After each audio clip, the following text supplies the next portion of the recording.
रहीम अस्सलाम वालेकुम नादरीन, आप यूट्यूब चैनल देख रहे हैं। मैं इमरान खान हूँ। ये जो माइंस एंड मिनरल का बिल है ना, ये पाकिस्तान की सियासत का महवर बन गया है और इसमें दो राय है पाकिस्तान में।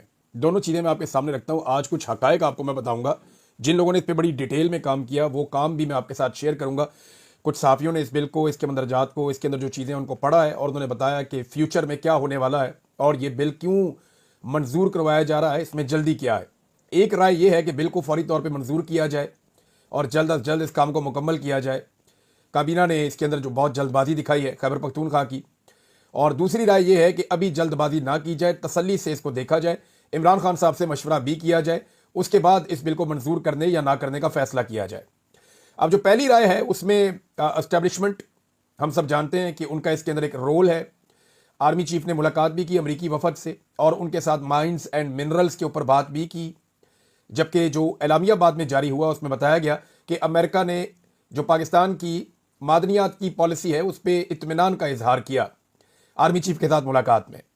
अच्छा, एक तो यह है कि पाकिस्तान की एस्टेब्लिशमेंट इसके हक में है, वफाकी हुकूमत इसके हक में है, अली अमीन गंडापुर और उनके करीबी साथी उनके हक में है, और वफाकी हुकूमत की जो इत्तेहादी जमातें हैं जितनी भी, चाहे पीपल्स पार्टी है चाहे दीगर पार्टियां हैं जो उनके साथ इक़्तिदार में है, वो सारे इसके हक में हैं।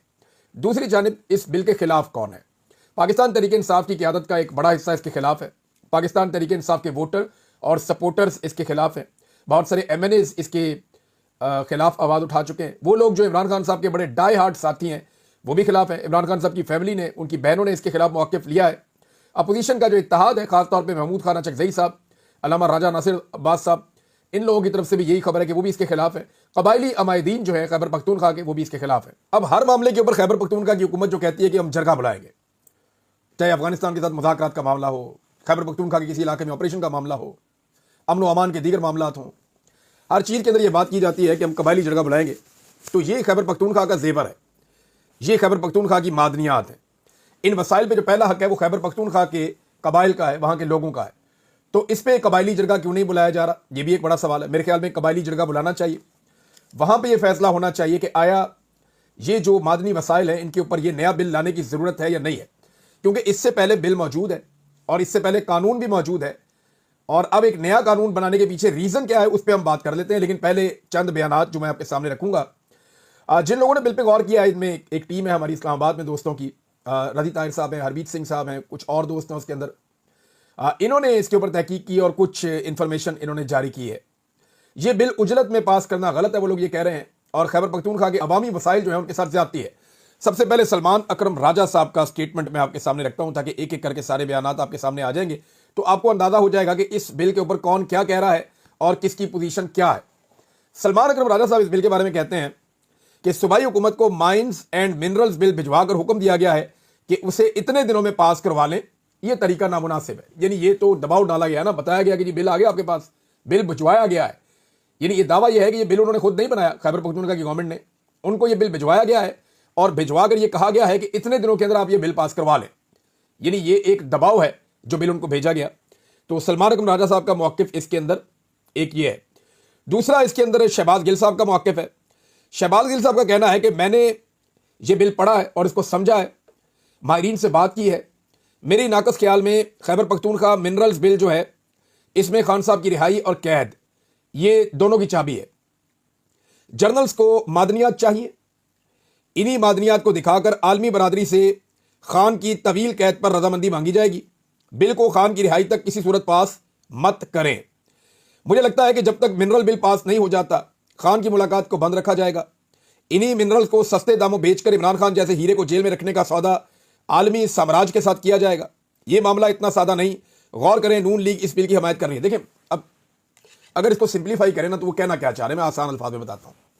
शहबाज गिल और दीगर कुछ लोग ये कहना चाह रहे हैं कि ये जो खैबर पख्तूनख्वा की मादनियात हैं, खैबर पख्तूनख्वा के लोग ही इमरान खान के साथ पूरी ताकत के साथ खड़े हैं। उन्हीं लोगों की मादनियात को बैरून मुल्क से जो लोग इंसानी हकूक के लिए दबाव डाल रहे हैं या जो ममालिक दबाव डाल रहे हैं, वहां पर लॉबिंग के लिए और उनको लालच देने के लिए ये मादनियात उनको ओने पोने दे दी जाएगी। यानी अगर अमेरिका से बिल आ रहा है या अमेरिका से मुश्किलात आ रही है मौजूदा हुकूमत के लिए और आवाज़ उठ रही है ओवरसीज पाकिस्तानियों की जानिब से कि इमरान खान को छोड़ें, और ओवरसीज पाकिस्तानी वहां पे माहौल बनाते हैं, वहां की गवर्नमेंट को मजबूर करते हैं कि बिल पास करें, तो इस सारे प्रोसेस को रोकने के लिए जो वहां साहिब इक़्तिदार लोग हैं उनको ऑफर किया जा सकता है कि जनाब ये बहुत सारी मादनियात हैं, अरबों डॉलर्स की हैं, तो ये तोहफतन कबूल फरमाएं और इमरान खान वाला मामला जो है भूल जाएं। वो ये कहना चाहते हैं, जो शहबाज गिल साहब है वो ये बात कहना चाहते हैं। मैंने सिंपल करके आपके सामने रख दी है। क्या एग्जैक्टली ये हो जाएगा या ये हो पाएगा? इसमें एक इंडियन जर्नलिस्ट हैं अशोक सवेन, वो ये कहते हैं कि पाकिस्तान को करप्शन के जरिए दिवालिया करने के बाद अब शरीफ खानदान माइनिंग के नाम पर मुल्क को लीज पर देकर नीलाम करने का मंसूबा बना रहा है। ये एक बैनुल अक़वामी जर्नलिस्ट हैं अशोक सवेन, उन्होंने भी इसके ऊपर ये स्टेटमेंट दिया है। और नवाज शरीफ और शहबाज शरीफ का एक पुराना स्टेटमेंट जो मैंने सबसे पहले आपको निकाल के दिखाया था 12 जनवरी 2015 का, जब इन्होंने कहा था कि हम लोहा ढूंढने निकले थे और सोना और चांदी मिल गया हमें, तब भी इन्होंने कौम को बड़ी नवीद सुनाई थी कि अब हम IMF से भी जान छूट जाएगी, पाकिस्तान में लोग नौकरियां करने आएंगे, पाकिस्तान दुनिया का अमीर तरीन खित्ता बनने जा रहा है। तब ये राहील शरीफ साहब को इन्होंने खुदा बनाया हुआ था, अभी जो है वो जनरल आसिम मुनीर साहब को इन्होंने खुदा बनाया हुआ है। तो ये हमेशा आर्मी चीफ का दिमाग खराब कर देते हैं, जो भी आर्मी चीफ आते हैं, फिर ये उनके साथ झगड़ा भी कर लेते हैं बाद में, जब इन्हें पता चलता है कि अब आर्मी इनको सपोर्ट नहीं कर रही है, उनके साथ लड़ाई भी करते हैं। बहरहाल इन्होंने उस वक्त कहा था कि वो कशकोल जो 68 बरस में नहीं तोड़ा जा सका, उसे तोड़ने का वक्त आ गया है। अब हम बाहर कशकोल लेकर नहीं जाएंगे, बल्कि तांबा, लोहा और सोना लेकर जाएंगे और मुल्क का खोया हुआ मुकाम दोबारा हासिल करेंगे। चनियोट में सोने, तांबे और लोहे के ज़खायर मिलने पर शहबाज शरीफ और नवाज शरीफ का जो दावा है वो वायरल हो गया दोबारा से। ये मैंने आपको अपने एक वीलॉग में 2 वीलॉग्स पहले बताया था कि ये एक्चुअली इन्होंने किस तरीके से पहले भी कौम को बेवकूफ़ बनाया, ये दोबारा कौम को बेवकूफ़ बनाना चाहते हैं। अच्छा नाज़रीन, इसके ऊपर जो है वो अनवर लोधी साहब हैं एक जर्नलिस्ट, उन्होंने भी एक बात की। उन्होंने कहा खैबर पख्तूनख्वा के अरकान असम्बली याद रखें कि यह मादनियात का बिल नहीं है, इमरान खान की उम्र कैद का बिल है। आलमी ताकतों को मादनियात मिल गई तो इन्हें कोई सरोकार नहीं होगा कि इस मुल्क में जमहूरियत है या नहीं। सियासी कैदियों के साथ क्या सलूक हो रहा है, उन्हें कोई सरोकार नहीं होगा। मैंडेट चोरी हुआ है या नहीं हुआ, इन्हें कोई गर्ज नहीं होगी। वो ये कह रहे हैं कि जो आलमी ताकतें आवाज़ उठाती हैं पाकिस्तान में इंसानी हकूक़ के लिए, उन्हें चुप कराने के लिए तोहफतन ये आपके जो खजाने हैं मादनियात के, ये उन्हें दे दिए जाएंगे और उसके नतीजे में वो चुप कर जाएंगे। अजहर मशवानी साहब जो पाकिस्तान तहरीक इंसाफ के सोशल मीडिया के रूहे रवा हैं, उन्होंने भी जनाब एक ट्वीट किया। वो ये कहते हैं कि माइंस एंड मिनरल्स को वफाक के कब्जे में लाने की कोशिशें इस सिलसिले की कड़ी है जिसके तहत SIFC ने बाकी चीज़ों पर कब्जा किया है। खालिद खुर्शीद को SIFC के कब्जों पर आवाज़ उठाने पर 34 साल सजा दिलवाई गई। रेस्ट हाउसेज के खसारे की आड़ में गिलगित बल्तिस्तान के 44 सियाहती मकामात और 4400 कनाल ज़मीन ओने पोने दाम ग्रीन टूरिज्म नामी एक नौजायदा कंपनी के हवाले किए गए हैं। यानी इतनी बड़ी ज़मीनें जो हैं वो SIFC ने ले ली हैं गिलगित बल्तिस्तान से और वो अक्वायर कर ली हैं और वहाँ पे वो ग्रीन टूरिज्म लेकर आ रहे हैं। और जो मकामी लोग हैं वो इस पर एहतजाज करते हैं कि ये हमारा हक है, ये खूबसूरती, ये जंगल, ये सब हमारा है और हम पहले इसके बेनिफिशरी हमें होना चाहिए, हमें ट्रेंड किया जाए, मौका दिया जाए, ये जितनी हॉस्पिटैलिटी इंडस्ट्री है ये सारी हम चलाएंगे। इस पर आवाज़ उठाई थी तो उसके बाद जो 34 साल तक की सज़ा हो गई है खालिद खुर्शीद साहब को और वो बड़ी मुश्किल में है। उन्होंने भी इसके ऊपर बात की है और उन्होंने कहा ये गलत है, फ़ौज को अपने काम से काम रखना चाहिए, उनको दिफाई मामला देखने चाहिए। जब आप इन मामलात में आते हैं और इनमें नाकामी होती है तो सारा मलबा आप पर गिरता है।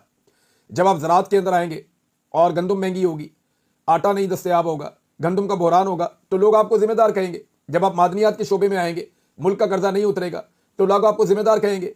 आप जिस शोबे के अंदर आएंगे, बिजली के शोबे में आएंगे, लोगों को तवानाई महंगी मिलेगी और जब लोड शेडिंग होगी तो लोग आपके ऊपर उंगली उठाएंगे। तो ये बात वो समझाने की कोशिश कर रहे हैं। और ये 4199 कनाल जंगलात की वो ज़मीन है जिस पर कोई इमारत सिरे से मौजूद ही नहीं है। एक साल में कितना मुनाफा कमाया, ये भी उन्होंने सवाल उठाया। तो खालिद खुर्शीद साहब का और मैंने आपको बताया अदर मशवानी साहब का भी, इसके ऊपर बैरिस्टर उमैर नियादी साहब ने भी एक स्टेटमेंट दिया है। ये मियाँ वाली से इमरान खान साहब के बड़े करीबी साथी हैं, इन्होंने वहाँ से इलेक्शन लड़ा है। वो ये कहते हैं कि इमरान खान से मशवरा किए बगैर हमें मादनियात का बिल मंजूर नहीं करना चाहिए। यानी सबके सब लोग यही कह रहे हैं कि किसी सूरत भी मादनियात का बिल मंजूर ना किया जाए। ये वो लोग हैं जो इमरान खान साहब के साथी हैं, ये वो लोग हैं। और अलीमा खान साहब ने भी कहा कि जब तक इमरान खान साहब बाहर नहीं आते तब तक मादनियात के बिल पे पेशरफ नहीं होनी चाहिए। दूसरी तरफ अली अमीन गंडापुर, उनके भाई और उनके करीबी साथी, उनके कैबिनेट के साथी, वो सारे इस बात पे जोर लगा रहे हैं कि कुछ नहीं है इस बिल के अंदर, इसको फौरी तौर पे मंजूर किया जाए, ये मंजूर होना चाहिए। अब कुछ साथी भी ये बता रहे हैं कि जनाब अब इस बिल के अंदर है क्या। देखिए ये सबसे इंपॉर्टेंट बात तो ये है कि बिल के अंदर क्या है।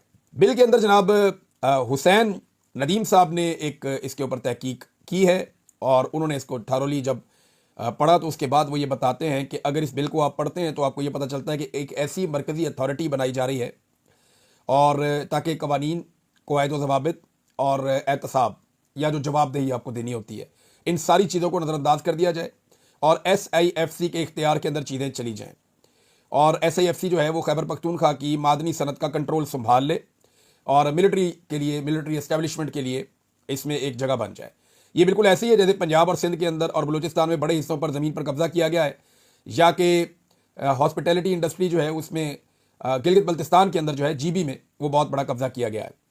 उन्होंने कहा जी कि ये पूरी की पूरी सनत जो है वो एक तरह से जारी है मिलिट्री एस्टेब्लिशमेंट के कंट्रोल में SIFC के ज़रिए से, और एक ऐसे सूबे में जहाँ पहले ही जंग जैसी सूरत हाल है, जब इस तरह का काम किया जाएगा तो इसमें अस्करियत पसंदी के मामलात भी हैं। वो उन्होंने बहुत सारी चीज़ें इसके अंदर डिटेल में बताई हैं और उन्होंने कहा जी इसको पढ़ने के बाद जो मुझे समझ आती है वो ये है कि मादनियात जो है वो अब खैबर पख्तूनख्वा के कंट्रोल से निकल के वफाक के और SIFC के कंट्रोल में चले जाएगा।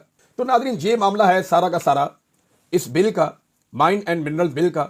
अब इसके ऊपर दो अलग अलग राय है और पाकिस्तान तहरीक इंसाफ तो नहीं चाहती कि ये बिल जो है मंजूर हो। सलमान अकरम राजा साहब ने मुलाकात के लिए नाम भिजवा दिए, लेकिन पहली मरतबा पिछले 1.5-2 साल में हमने एक चीज़ होते हुए देखी कि बैरिस्टर गौहर जो है वो बड़े अग्रेसिव होकर बोले। देखिए, सलमान अकरम राजा साहब बैठे थे, उनके साथ बैरिस्टर गौहर बैठे थे।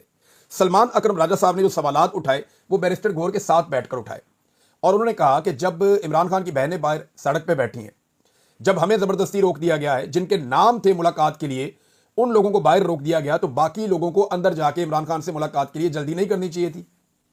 अब इसमें दो राय है।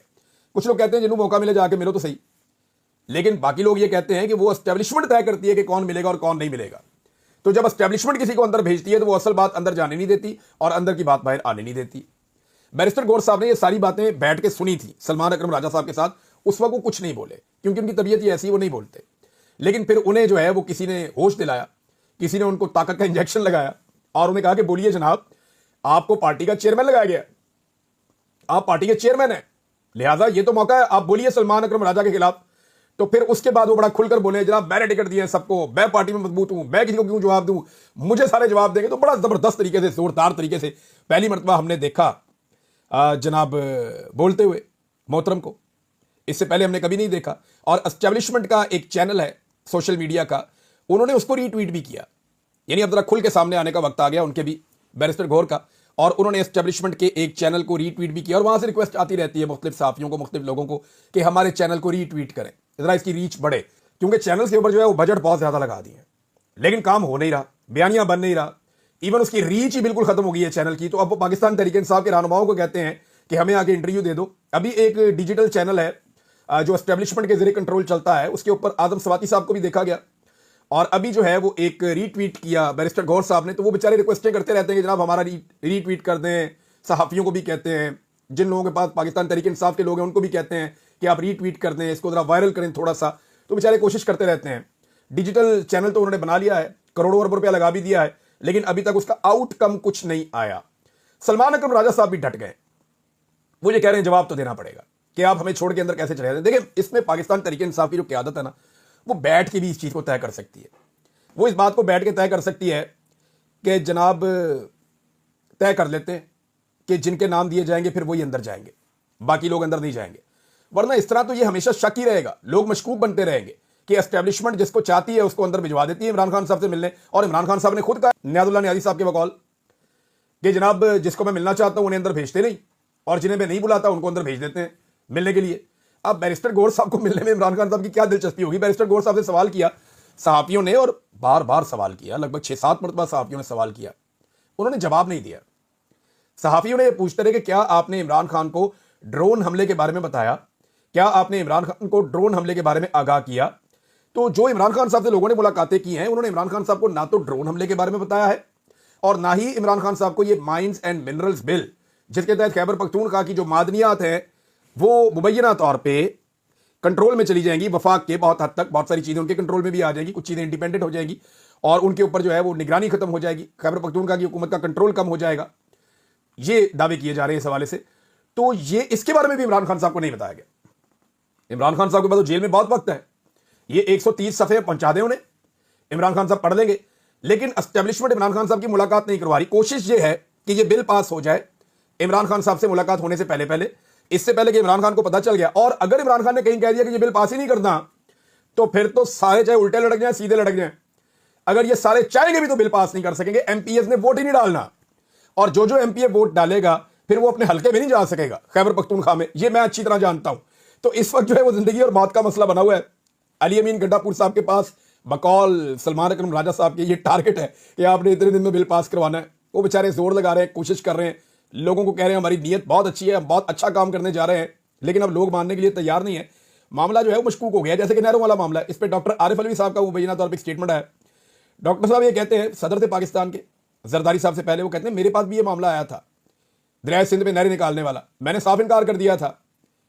हालांकि इनकी सिंध में कभी हुकूमत नहीं बनी, इन्होंने पानी के ऊपर कभी सियासत भी नहीं की, लेकिन इन्हें इस बात का आइडिया था कि भाई सिंध का जो किसान है वो बर्बाद हो जाएगा, तो इन्होंने नहीं किया। और इस मरतबा भी अगर आवाज उठाई है तो पाकिस्तान तहरीक इंसाफ ने उठाई है कि ये सिंध के पानी के ऊपर नहरें बन रही हैं, दरिया सिंध के पानी के ऊपर।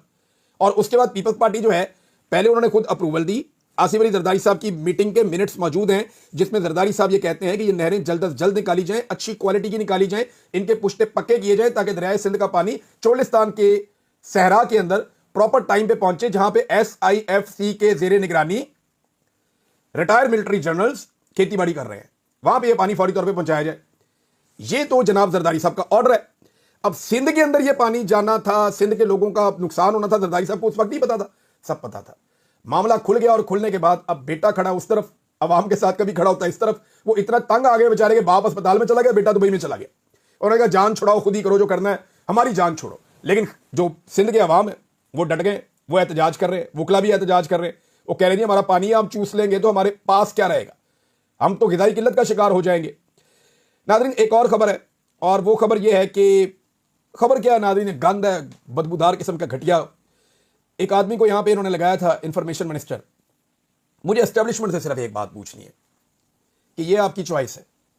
उसने ऐसा घटिया ट्वीट किया है इमरान खान और उनकी एहलिया के बारे में कि कोई गलीज तरीन आदमी भी, बदबूदार आदमी भी ऐसा ट्वीट नहीं करता।